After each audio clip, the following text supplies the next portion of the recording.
Пропоную тобі послухати цікаву історію про таємницю Синього моря.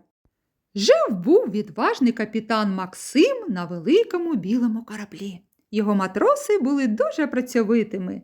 Вони чистили палубу до блиску, натягували вітрила, щоб корабель летів по хвилях, наче птах.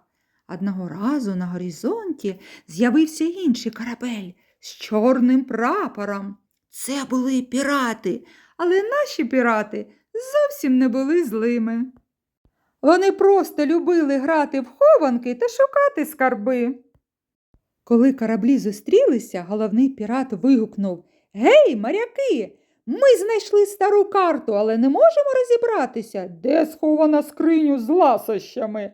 Капітан Максим усміхнувся і сказав: «Не хвилюйтеся, ми допоможемо вам, бо справжні моряки завжди виручають друзів».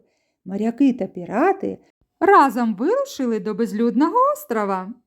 Саме там, під великою пальмою, вони відкопали скриню, а в ній були не золоті монети, а знаєте що?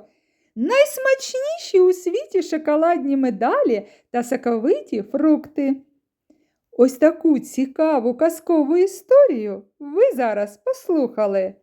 Але пам'ятайте, навіть якщо ми різні, як моряки та пірати, ми завжди можемо потоваришувати та разом знайти справжні скарби.